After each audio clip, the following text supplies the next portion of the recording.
El estudio programado para hoy ha sido preparado y también para ser entregado por nuestro amado pastor José Armando Mejía Rivas, pero arribó al aeropuerto a eso de las casi 5 de la tarde y nos estuvo mensajeando que dependía de cómo encontrar el tráfico, ¿verdad? Iba a llegar o no a tiempo. Así es que vamos a hacer algo que no solemos hacer, ¿verdad? Y que no es bueno hacerlo, no lo recomiendo. Pero como se trata de un estudio sistemático, pues voy a atreverme a comenzar yo a hablar un poquito mientras mi hermano pastor se acerca, ¿no? Nomás él venga, le vamos a ceder la palabra para que él continúe con su estudio que él ha traído, ¿verdad? Bien, entonces, bueno, vamos a invitarles a encender sus Biblias o a abrir sus Biblias en la epístola a los Hebreos y vamos a leer del capítulo número 7. Dice de la siguiente manera: en el nombre del Padre y del Hijo y del Espíritu Santo. Por tanto, Jesús es hecho fiador de un mejor pacto. Oremos. Padre que estás en los cielos, gracias te damos por esta palabra. Te pedimos, Señor, que nos edifiques, que nos instruyas, que nos bendigas grandemente. Si te place, trae con bien a nuestro pastor José Armando para que pueda continuar con esta ponencia, con este estudio. Y permítenos, Señor, no perder el hilo de estas grandes verdades maravillosas que edifican tu iglesia a través de tu palabra. Quédate con nosotros de principio a fin en Cristo Jesús. Amén. Pueden tomar su asiento. Bien, para este estudio, que sería la entrega número 9 de los estudios de la epístola a los Hebreos, el título de esto es Los pactos bíblicos. Es decir, es una manera sencilla y tal vez corta de hacer referencia a los pactos de Dios que aparecen en la Sagrada Escritura, porque la concatenación de ellos va de a poco y de manera progresiva, avanzando hasta la revelación gloriosa que es en Cristo Jesús. Amén. Pero, como digo, es necesario conocer estos pactos. Tratemos de enumerarlos. Hoy los vamos a conocer así por número. Ayúdenme. Primer pacto es el pacto edénico. Edénico. Es el pacto que Dios hizo con Adán cuando éste todavía no había cometido pecado.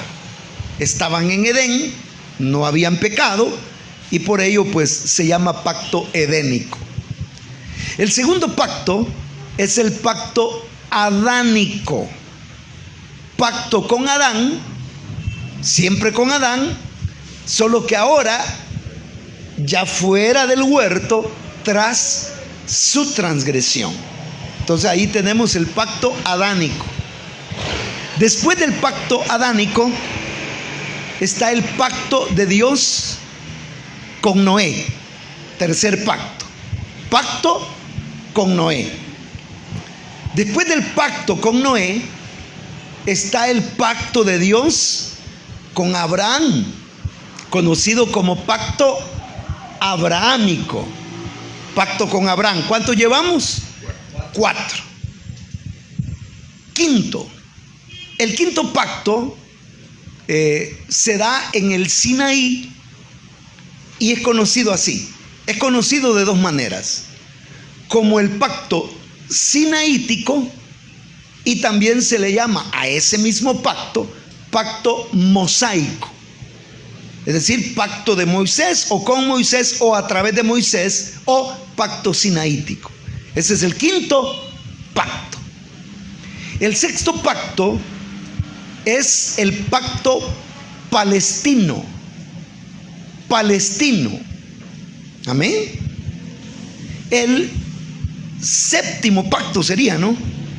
El séptimo pacto después del palestino es el pacto davídico. Pacto que Dios hizo con David. Pacto davídico.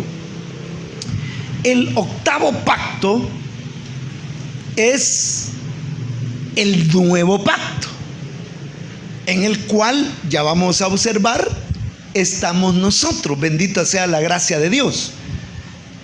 Ahí alcanzamos o somos parte de ese pacto, la iglesia del Señor. Nosotros somos parte del octavo pacto. Y hay un último pacto. Bueno, se dice que son 8 pactos, ¿verdad? Pero algunos se refieren a un último pacto llamado el pacto sempiterno. La palabra sempiterno da a entender que aunque algo haya tenido un inicio, pero no tiene final. Cuando se dice eterno, es eterno hacia las eternas edades pasadas y eterno hacia las eternas edades presentes o futuras, si usted quiere. Pero cuando se dice sempiterno, no existen eternas edades pasadas, sino que hay un punto de partida, un origen. Y de ahí en adelante es eterno. Es decir, es eterno a futuro. Es eterno hacia las eternas edades futuras. Entonces, de ahí pues la diferencia para hacer diferencia, se dice pacto sempiterno. Y ese pacto pues es el pacto en el cual el reinado de Cristo, de manera literal, comienza sobre la faz de la tierra, y una vez se ha implantado, la Biblia dice que el reino de Cristo no tendrá fin. Entonces, por eso el nombre de pacto sempiterno. Bien, entonces ya dije ¿cuántos nos salieron? 9 pactos. 9 pactos. Si alguien me lo dice así en 30 segundos de memoria, le regalo una Biblia electrónica. Aleluya. Al contar 1, 2, 5 segundos, 3, 4, 5, nadie se animó. Qué bárbaro. Volvamos. Pacto edénico, 1. 2, pacto adánico. 3, pacto con Noé. 4, pacto con Abraham. 5, pacto mosaico o sinaítico. 6, pacto palestino. 7, pacto davídico. 8, nuevo pacto. Y 9, pacto sempiterno. Mire, ya se los memorizó. Bien, pero ¿en qué consisten estos pactos? Estos pactos era Dios prometiendo la bendición para el hombre, pero algunos de ellos, la mayoría en realidad, solo habrán 2, que ya lo vamos a ver ahí, que son incondicionales, pero los demás son condicionales. Es decir, Dios promete dar una bendición, pero para ejecutarla la amarra a ciertas demandas que para el hombre son compromisos que adquiere en ese pacto y debe cumplirlos para hacer efectivo, dijésemos, la promesa del pacto en el cual Dios entra, ¿no? Pensemos.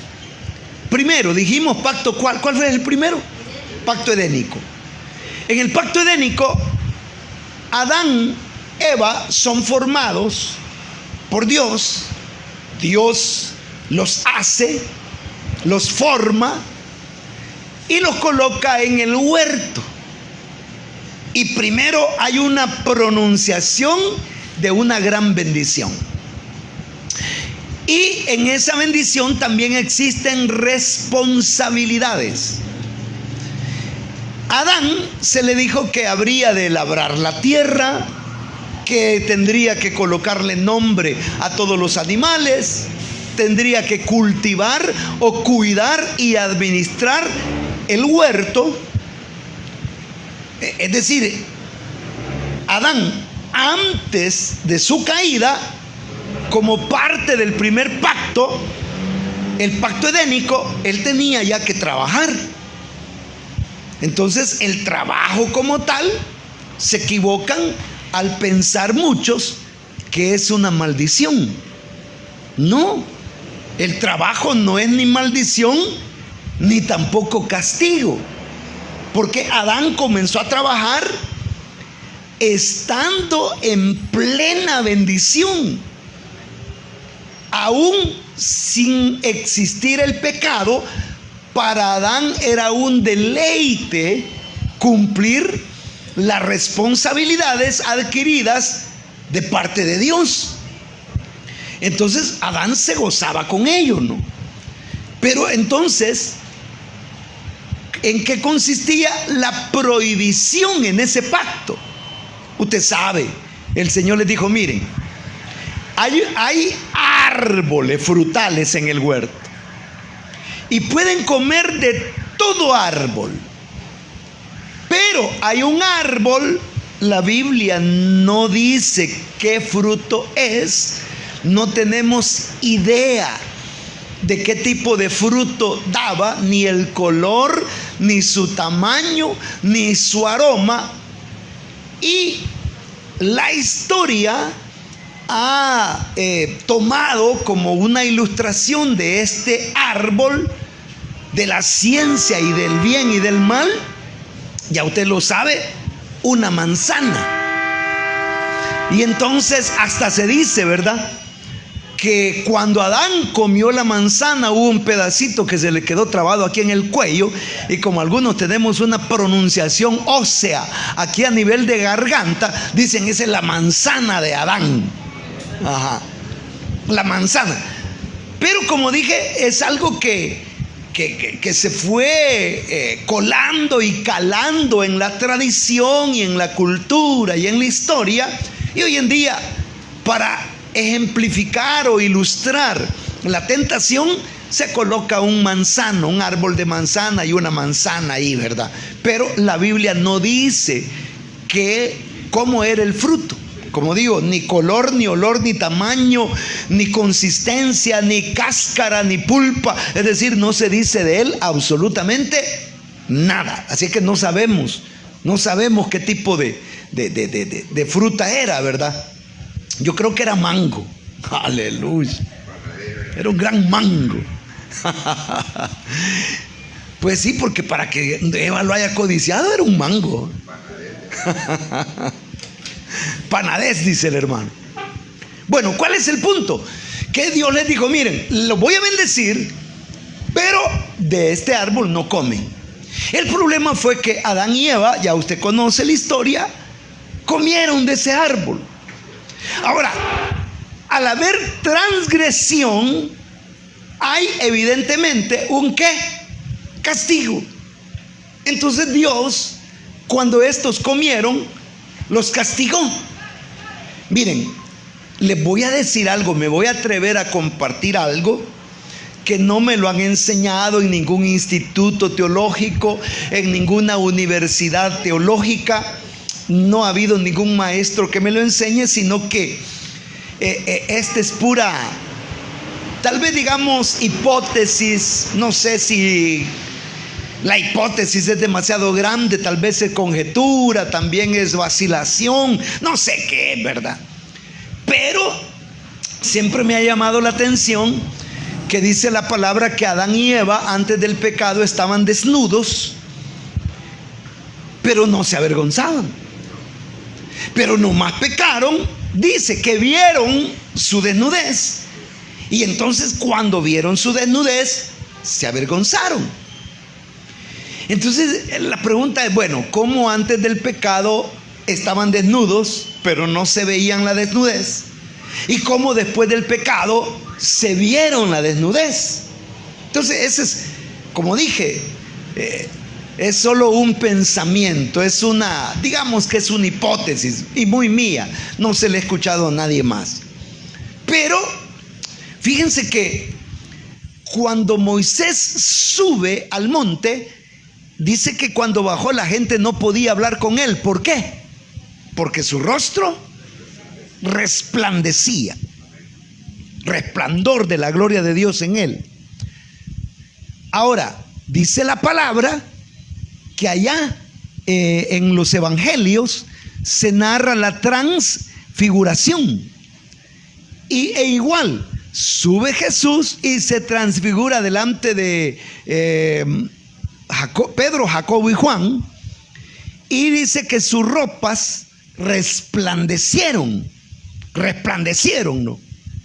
Y como si fuera poco, allá en el Apocalipsis se ve a la iglesia y dice: y a la esposa se le ha concedido vestir de lino fino y resplandeciente. Entonces a mí se me hace que la razón por la cual Adán y Eva estaban desnudos y no se veían era porque ese estado de perfecta comunión los cubría con la gloria de Dios y resplandecían.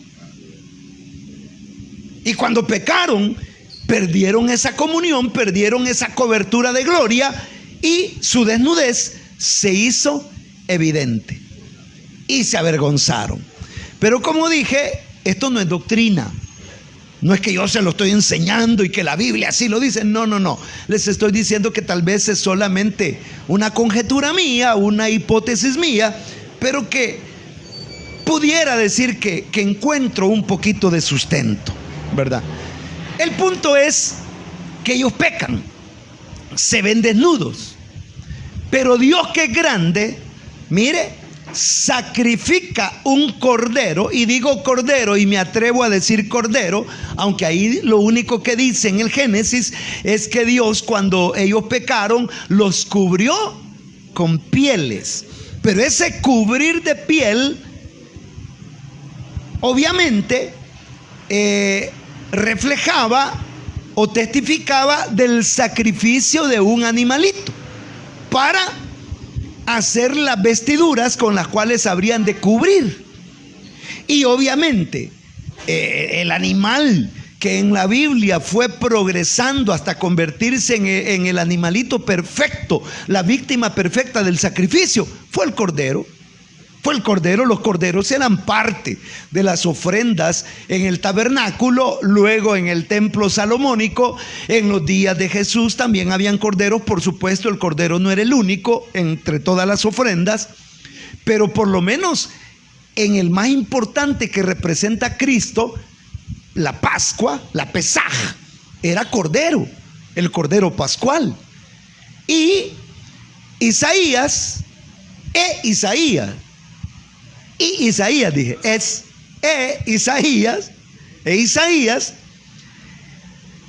en el 53 capítulo dice: como cordero fue llevado al matadero. Y cuando Juan lo ve y lo describe en los evangelios, señala a Cristo diciendo: he aquí el Cordero de Dios. Entonces, que no le quepa duda, ahí sí me atrevo a decir que Dios sacrificó cordero para cubrir las vergüenzas de Adán y de Eva. Entonces veamos algunos elementos. Primero dijimos, el pacto tiene una bendición. Amén. El pacto también tiene condiciones o exigencias y responsabilidades del hombre. Lamentablemente los pactos fueron transgredidos o violentados, rotos o incumplidos. Eso acarrea un castigo, pero bendita sea la misericordia que en medio de ese castigo no falta ¿qué? La gracia y la misericordia de Dios. Esos son los elementos del pacto. ¿Estamos de acuerdo? Ahora, ya vimos el primer pacto. Segundo pacto, ¿cuál era el segundo pacto? Ayúdenme. ¿Ah? Adánico. Adán y Eva ahora ya están fuera del huerto, y Dios establece un pacto con ellos. Y entonces, ya estando fuera, Dios les dice: miren, como ustedes pecaron, ahora a Adán, como parte del castigo, no maldición, porque Dios nunca maldijo ni al hombre ni a la mujer, maldijo a la serpiente, y también dijo: maldita será la tierra por tu causa. Y en Romanos capítulo 8, Pablo dice que toda la creación gime porque está en esa esclavitud, en esa maldición, hasta que sea liberada. Cuando la tierra va a ser totalmente redimida de esa condición, en el reinado de Cristo. Allá dice que morará el lobo con el cordero, y el león con el buey comerán paja. Es decir, se va a restituir el orden original de la naturaleza. La naturaleza entera va a ser redimida y se va a cumplir en el milenio, en el reinado milenial de Jesús. Pero, como digo, Dios no maldijo al hombre, no maldijo a la mujer, maldijo a la serpiente y dijo: maldita será la tierra por tu causa. Pero dejó castigo. Y el castigo a la mujer: multiplicaré tus dolores en tus preñeces, y tu deseo será a tu marido. Como dijo la diputada, les guste o no les guste. Pero es lo que el Señor estableció. Ahí no me meto, mejor leamos la Biblia. Ahora, al hombre le dijo: mira, cuando trabajes, la tierra te va a producir ¿qué? Espinos y cardos. ¿Qué quiere decir eso? Que la tierra se iba a volver improductiva. Una producción costosa, esforzada y hasta sacrificada. Son las vicisitudes de la vida. Entonces, sin embargo, Dios les dijo: vaya, multipliquen, llenen, hagan, y establece eso con Adán y con Eva. ¿Cuál fue el problema? Que Adán, ahora conociendo el bien y el mal, ellos debían escoger el bien. Debían identificar el bien, identificar el mal, rechazar el mal y escoger el bien. Pero resulta que el pecado se fue potenciando. Dígalo conmigo. El pecado se fue potenciando. ¿Qué significa eso? Que en lugar de ir de peor a mejor, se fue empeorando cada vez más, a tal grado que en los primeros capítulos aparece allá en el 4 de Génesis la descendencia cainita, y de repente aparece por ahí Lamec, y Lamec dice: bueno, dice, Caín mató a Abel. Yo he matado dos, dice. Maté a un joven y maté a un hombre. O sea, a un joven y a un adulto. O sea, si Caín, dice, mató uno, yo maté dos. Y si Caín tuvo una mujer, yo también tengo dos: a Ada y a Sila. Pobrecita las hadas, ¿verdad? No, aquella Ada y aquella Sila. Fue el primer caso de bigamia en la Escritura. Entonces tomó a Ada y a Sila y le dijo: mujeres de Lamec. Tremendo, ¿no? Se iba potenciando, se iba haciendo más fuerte, y como que el remolino cada vez era más grande. El huracán iba avanzando en potencia, categoría 1, categoría... Era horrible, hermano. Era horrible. Pero no termina ahí. Entonces, Lamec dice: bueno, si Caín debe ser vengado, si alguien le hace algo, si alguien trama venganza y lo mata, tiene que ser vengado 7 veces. Yo 70 veces porque he pecado todavía más. O sea, él reconoce que el pecado es peor, mayor, mayúsculo. Eso es en el capítulo 4. Pero ya cuando llegamos al capítulo 6 de Génesis, ¿qué dice? Dice que Jehová vio desde los cielos sobre los hijos de los hombres y vio que el designio de todo corazón humano era de continuo al mal. Es decir, ya estábamos amolados todos ustedes. Estábamos perdidos todos ustedes. Aleluya. Así decía mi padre. Todos ustedes, no decía. Bueno, entonces de repente pues Dios rebalsó y dijo, no, dijo, yo ya me arrepiento de haber hecho al hombre. Y emite un castigo. ¿Cuál es el castigo? Raeré de sobre la faz de la tierra todo ser viviente, todo lo que tiene hálito de vida, todo lo voy a raer de sobre la faz de la tierra. Y mandó el diluvio. El diluvio fue el castigo. Pero aun y cuando Dios decide enviar el castigo, el diluvio, encontramos en el capítulo 8, si mal no estoy, que Dios, pero Jehová dice, le dijo a Noé, construye un arca. Pero Noé dice, halló gracia. Así comienza el 8. Pero Noé halló gracia. Ahí está la misericordia. Y entonces en esa misericordia Dios le dice a Noé, mira, construye un arca. Al parecer la construcción no fue nada sencilla. Acuérdense que estamos hablando de edades remotas en la historia bíblica y no había toda la tecnología de punta y de avanzada como hoy la tenemos, sino que eran instrumentos relativamente rústicos los que él debía usar para construir el arca. Pero fue tremendo, construyó un arca, hermano, construyó el arca.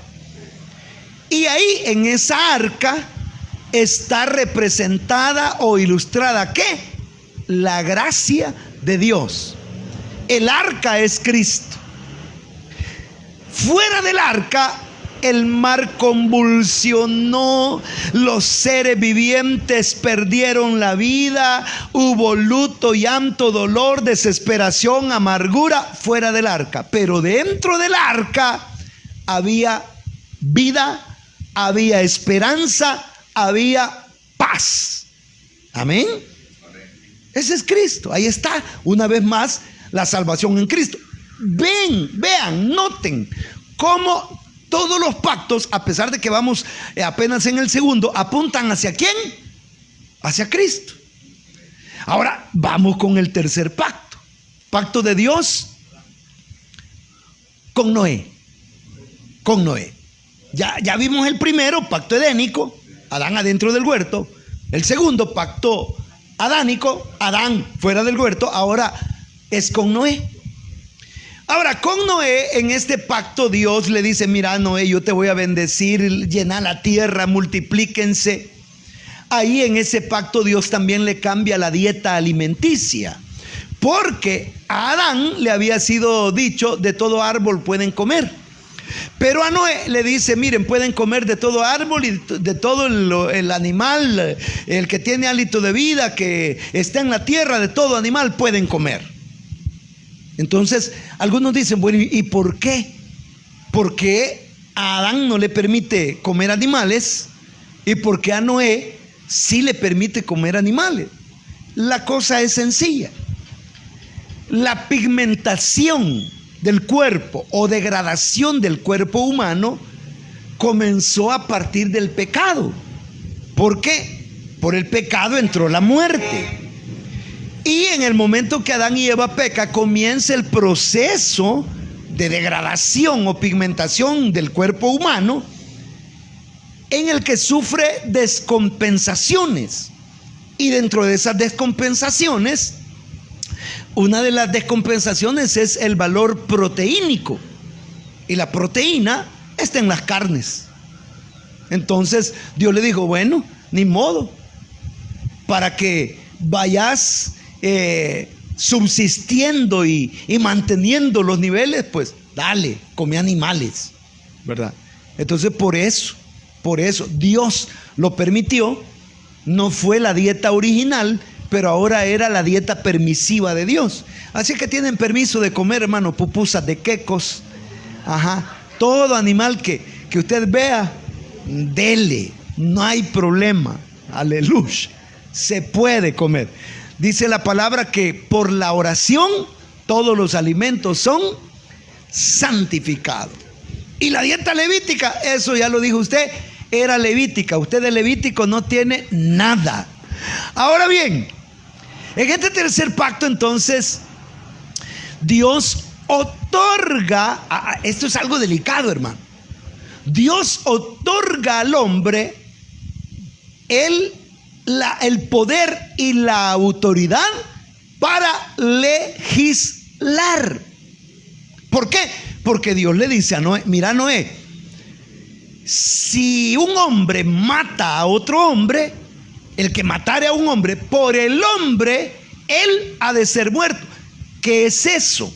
Eso es la pena capital, pena de muerte. Y cuando dice que el que mate a un hombre por el hombre ha de ser muerto, significa que los hombres recibían la facultad de autoridad de parte de Dios para establecer, instituir leyes de convivencia social que cuidaran al bueno y que castigaran al malo, incluyendo la pena capital. ¿Me explico? Pero ¿qué pasó? Que el hombre, cuando recibió esta autoridad y este poder, ¿qué hizo? Recuérdense ustedes, sacaron a Dios de la noticia, sacaron a Dios de la historia, y entonces hubo uno. ¿Cómo se llamó ese uno? Acuérdense, el poderoso Nimrod, poderoso cazador contra Dios. Nimrod se levanta en la antigua Mesopotamia, la tierra entre ríos, y ahí él dice, vamos, levantemos una torre más grande, que tenga más niveles que la mansión de Horacio. Y él dice que esa torre llegue la cúspide hasta los cielos. ¿Qué querían? Eso era como una expresión terrible de lo que años más tarde, o en épocas contemporáneas, conocemos como el humanismo. ¿Y qué es el humanismo en esencia? Es el hombre endiosando al hombre. Es el hombre, correcto, inflándose de orgullo, diciendo, yo trabajo, yo gano, yo multiplico, yo compro, yo vendo, yo crezco, yo me levanto, yo adquiero, y Dios no existe. Dios no existe. Y eso fue la Torre de Babel. Hagámonos un nombre para nosotros. Y ahí vino el castigo de Dios. ¿Cuál fue el castigo de Dios? Entonces dice en el capítulo 11 que Jehová dijo, ahora descendamos y confundamos ahí sus lenguas, sus dialectos, sus idiomas. Y fue ahí donde el Señor inventó los idiomas. Ahí nació el chino, mandarín, el japonés, el español, el inglés, el portugués, el cantonés. Ahí nacieron todos los idiomas. Y hay una palabra en hebreo que ha sido traducida al español, y en nuestras Biblias aparece 2 veces, diciendo que desde ahí el Señor esparció. El significado más literal de la palabra hebrea es aventó. Entonces dice que desde ahí el Señor esparció a los hombres por sobre toda la tierra. A este lado del mundo, en América, a muchos de nosotros que estudiamos el siglo pasado la primaria, nos enseñaron las teorías de cómo el hombre había llegado a América. Y nos dijeron que allá en el Polo Norte, entre digamos, la Antártida, y ¿cómo se llama? Hay un estrecho, el estrecho de Bering, que en épocas frías las aguas se congelan, haciendo un camino sólido para la migración. Entonces dicen que de Europa llegaron a ese estrecho y se lo pasaron y vinieron a Alaska, y aparecieron los primeros esquimales, y de los esquimales comenzaron a recorrer hacia el sur, hasta que los pueblos se fueron adaptando a las condiciones climatológicas y al medio ambiente, a todo esto, hasta que cubrieron América entera. Eso es una hipótesis, pero lo correcto es lo que dice la Biblia. El Señor les cambió las lenguas, los aventó por toda la tierra, y es ahí donde el hombre apareció en América. Mire cómo es la cosa, desde ahí. Y ahí comenzaron los dialectos. Y aquí en América estaban allá en el norte los pieles rojas, los mohicanos, los indios americanos, luego los aztecas, después los mayas, nosotros los pipiles, y de ahí para abajo vaya usted hablando de los chibchas, lencas, naoas, toltecas, pupusecas y todos los que terminan en ecas. Ajá. Entonces ahí están todo el montón de dialectos. ¿Cuántos idiomas hay? Hay un montón de idiomas. Montón de idiomas y dialectos, lenguas, ¿verdad? Ahí nacieron todas esas, ¿verdad? Y Dios los esparció por sobre toda la tierra. Ahora, ¿en dónde está la misericordia? Porque hasta ahí no se mira la misericordia. ¿Dónde está la misericordia? ¿Ah? La misericordia está en el capítulo 12, donde dice: pero Jehová dijo a Abraham. Aleluya. Quiere decir, Dios con Noé tenía un trato que cubría a todas las naciones. En el capítulo 10 de Génesis, ahí nacen. Misraín es Egipto, Fut es Libia, Cus es Etiopía, Togarma, algunos dicen que es Turquía, Tobol, Mesec, Tubal, que aparecen también en Ezequiel. Algunos dicen que son las regiones de Tobols y Moscú, que son la actual Rusia. Y bueno, y ahí van haciendo una emparentación morfológica de todas las palabras para deducir qué territorios nacieron allí en el capítulo 10, pero en el capítulo 10 de Génesis está el origen de las naciones. Amén. Ahora bien, en el 12 dice: pero Jehová dijo a Abraham, es decir, le doy la espalda a todos los gentiles, pero la gracia y la misericordia está reflejada en que Dios llamó a un hombre llamado Abraham, y mire el llamado de Abraham cómo fue: para vivir por la fe. Y luego llegamos al cuarto pacto, el pacto con Abraham. ¿En qué consiste ese pacto con Abraham? En que Dios le dijo a Abraham: Abraham, voy a hacer de ti ¿una qué? Una gran nación. Ya yo le di la espalda a todo el mundo. Así se encuentran los gentiles hasta el día de hoy. Y la condición de los gentiles hasta la actualidad, desde Génesis 11 hasta la actualidad, es la que se describe en Romanos capítulo número 1. Si usted va a Romanos capítulo, me gustaría que lo veamos así rapidito. Mire Romanos capítulo 1, cómo dice que es esta condición de los gentiles. Esta condición comienza allá en Génesis 11, verso 18. Porque la ira de Dios se revela desde el cielo contra toda impiedad e injusticia de los hombres que detienen con injusticia la verdad. Porque lo que de Dios se conoce les es manifiesto, pues Dios se los manifestó. Porque las cosas invisibles de Él, su eterno poder y deidad, se hacen claramente visibles desde la creación del mundo, siendo entendidas por medio de las cosas hechas, de modo que no tienen excusa. No tienen excusa. Pues habiendo conocido a Dios, no le glorificaron como a Dios ni le dieron gracias, sino que se envanecieron en sus razonamientos y su necio corazón fue entenebrecido. Profesando ser sabios, se hicieron necios, cambiaron la gloria del Dios incorruptible en semejanza de imagen de hombre corruptible, de aves, de cuadrúpedos, de reptiles.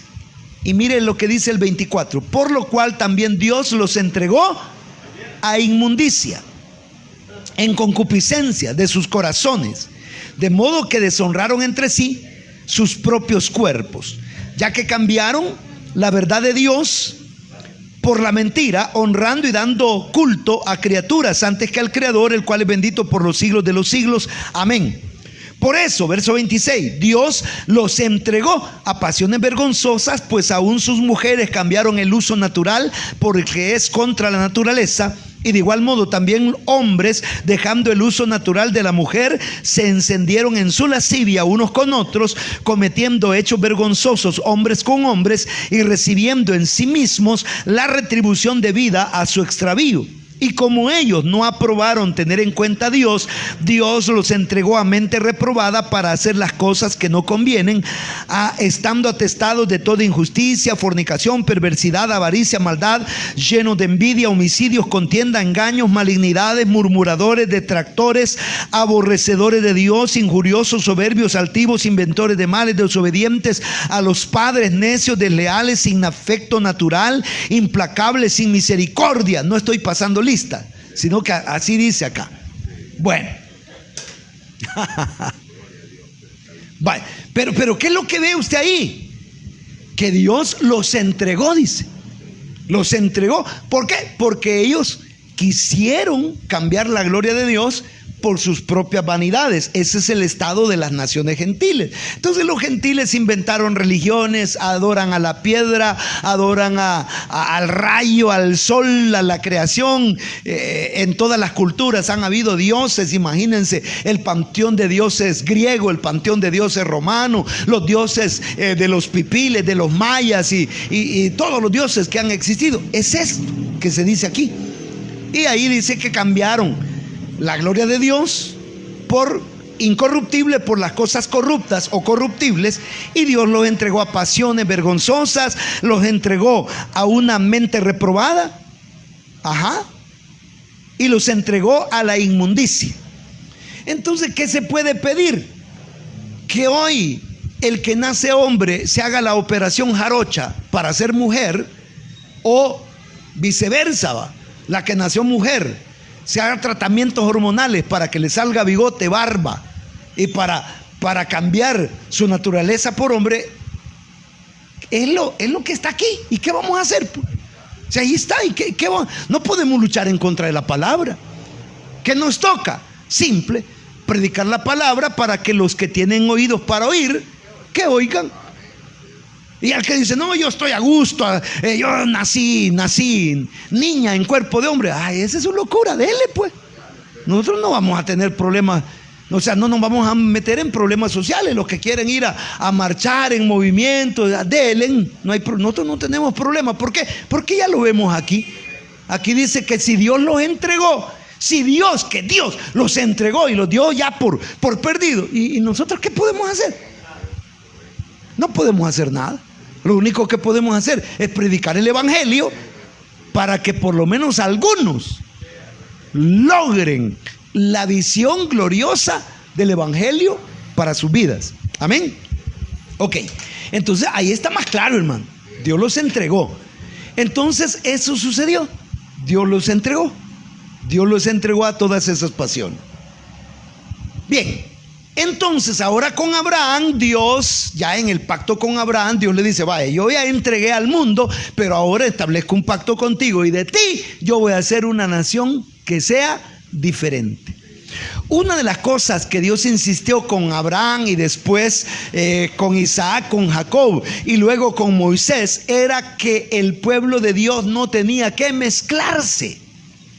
Pero los israelitas fueron buenos para andar buscando cómo mezclarse con mujeres paganas. Y ahí tenemos a Samson, que era nazareo y que en lugar de buscar mujercita en su propia tierra de Israel, ¿dónde andaba buscando mujer el Sansón?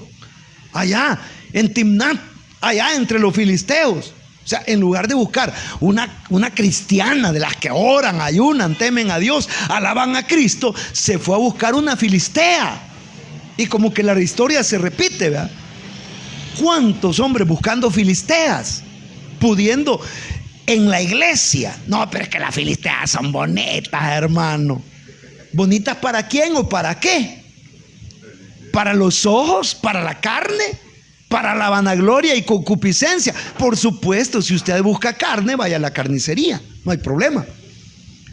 Pero si usted quiere hacer la voluntad de Dios, acuérdese que la Biblia dice: engañosa es la gracia, vana la hermosura. Es la mujer que teme a Jehová la que es digna de recibir alabanza de parte de Dios. Entonces, hermano, son distintas bellezas. La belleza espiritual, que únicamente es apta para los ojos consagrados. Aleluya, amén. Ahora, Dios le dijo entonces: van a ser mi pueblo, pero el problema es que la condición es que tienen que caminar por fe. Dice que Abraham salió de Ur de los Caldeos sin que Dios le hubiera cumplido ninguna promesa, solo por la promesa, por la muy promesa. Salió de Ur y le creyó a Dios, y su fe le fue contada por justicia. Y toda la vida de Abraham fue prueba ¿de qué? De fe. Pero Israel, que es la nación descendiente de Abraham, la nación de la promesa, de la herencia, ¿qué pasó con ellos? No pudieron mantenerse en fe. Y como endurecieron su corazón a la fe, Cristo dice que por causa de la dureza de su corazón, ahí se perdieron en la dureza de su corazón. Entonces fue añadida ¿qué? La ley. La ley. ¿Qué número? 5. Entonces la ley se establece para el pueblo de Dios. Oigan, pacto 1, Dios con Adán en Edén. Pacto 2, Dios con Adán fuera del Edén. Pacto 3, pacto con Noé. Hasta ahí, en los pactos de Dios entraba todo el mundo. Entraba Raimundo y todo el mundo, y entraba Vicente y toda la gente. Pero ya con el pacto con Abraham, era con Abraham y con la descendencia de Abraham. ¿Qué quiere decir eso? Que en los 3 pactos siguientes, pacto mosaico, pacto palestino y pacto davídico, ahí los gentiles no tienen nada que ver. Porque en el pacto con Moisés, Dios le dio leyes a su pueblo para que su pueblo tuviera una identidad.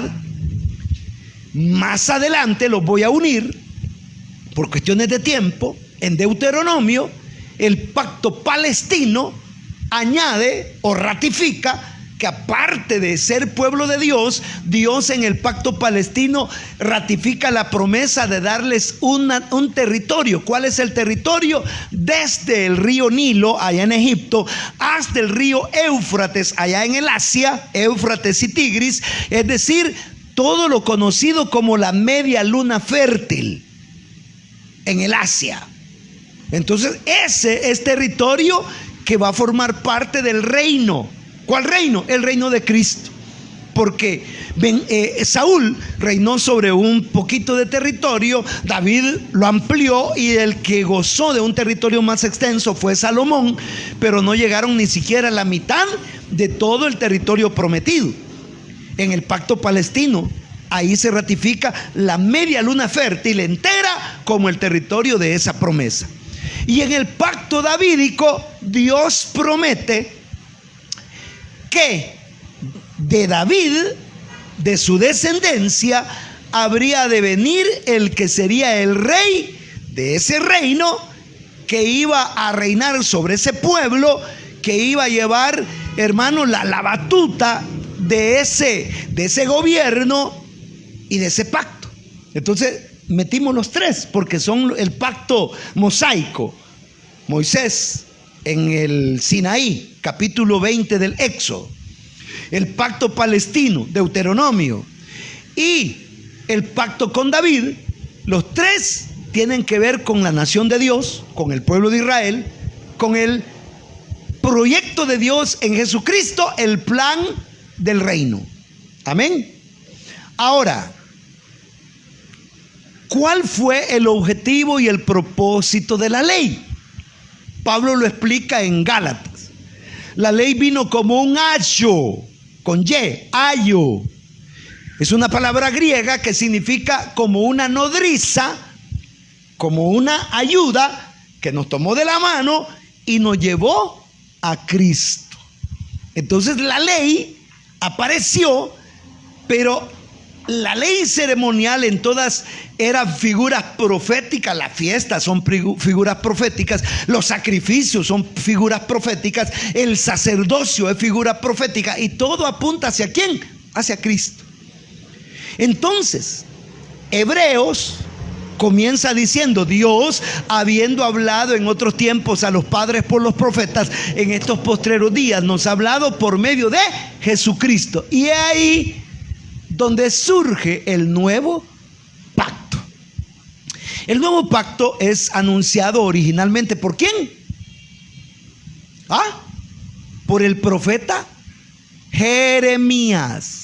No, Sobaquías no, Jeremías. El profeta Jeremías dice: el problema que tenemos ahorita es que Dios escribió sus leyes, ¿dónde? En tablas de piedra. Pero es necesario que estas leyes se escriban ¿dónde? ¿Dónde? En el corazón. Esa escritura de la ley de Dios en el corazón tiene otro nombre. ¿Cómo se llama? Cristo se lo dijo a Nicodemo. Tienes que nacer de nuevo, del agua, del Espíritu. Del agua es la palabra, y también es un símbolo del Espíritu Santo. Y entonces quiere decir que cuando el creyente se convierte, ahora Cristo, el Espíritu Santo mora en el creyente, somos sellados con el Espíritu Santo, también somos templo del Señor, y ahora lo que antes estaba escrito en piedra está escrito en nuestro corazón, mente, conciencia, alma, y satura todo nuestro espíritu. Amén. Entonces ese es el nuevo pacto. El nuevo pacto. Entonces este nuevo pacto es un pacto también de fe.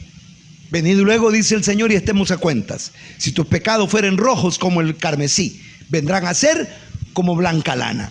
Entonces Dios llama: venid a mí y sed salvos. Isaías 55 lo dice: venid a mí y sed salvos todos los términos de la tierra. Entonces aquí en Cristo se abre nuevamente la posibilidad para las naciones que habían sido dejadas de lado allá en el pacto ¿con quién? Con Noé. Ya en el de Abraham no entraron las naciones, pero hoy vuelven a entrar, porque aún en la ley hubo profecías. Isaías 65, por ejemplo, diciendo: fui encontrado por los que no me buscaban, me hallaron los que no preguntaban por mí. Es decir, Dios dijo que en labios de tartamudos hablaré a mi pueblo. Es decir, Dios ya reservó que los gentiles habrían de ser incluidos en el proyecto de Dios en Jesucristo. Solo que el proyecto del Dios en Jesucristo tiene dos planes: plan del reino, que es para Israel, y el plan de la salvación, que es para la iglesia, incluyendo el mundo gentil. Entonces ahí entramos en Cristo. Y en Cristo está la plenitud de todo. Ahí somos restituidos, ahí tenemos vida eterna, ahí encontramos la salvación, el perdón de pecados, la sangre de Cristo que limpia de todo pecado. Ahí el Señor hace una obra y nos convierte en nuevas criaturas para gloria y honra de su santo nombre. Entonces nosotros, la iglesia del Señor, somos del nuevo pacto. Nuevo pacto. Y todo este Hebreo, la próxima, en una de las entregas próximas, vamos a discutir exactamente la superioridad del nuevo pacto en relación al antiguo pacto, para que esto quede todavía más claro, porque hoy el tiempo se nos fue, ¿verdad? Bueno, hermanos, ahí me perdonan, porque como dije, el estudio había sido preparado por mi hermano pastor José Armando para ser entregado el día de hoy, y tras la trabazón de aviones que hubo ahí en el aeropuerto, pues ya no pudo aterrizar a tiempo, y yo aquí he estado bajando del archivo, ¿verdad? Del chip, de acá, para hablar un poco de los pactos de Dios. Es decir, con el perdón de ustedes, yo no tuve el chance de preparar toda la secuencia para poder entregarlo de mejor manera, pero yo espero haber sido de bendición y para edificación del cuerpo de Cristo. Amén. Y luego pues al final dijimos el pacto sempiterno, que es simplemente la instauración del reinado literal de Cristo sobre la tierra, pero eso va a ser en tiempos futuros, en tiempos apocalípticos o futuros, conocidos como el milenio. Amén y amén. Demos gracias a Dios. Padre, gracias en Cristo porque nos has hecho a nosotros, Señor, parte del mejor de todos los pactos. Ahora, Señor, gracias por permitirnos ser parte de este pacto. Oremos. Mientras la iglesia aquí ora, le agradecemos a usted que ha estado pendiente de esta transmisión. Que el Señor le bendiga grandemente. Le invitamos a estar con nosotros los martes, los jueves a las 6 de la tarde y domingo a las 9:30 de la mañana, todo en horario de Centroamérica. Que nuestro amado Jesús le bendiga.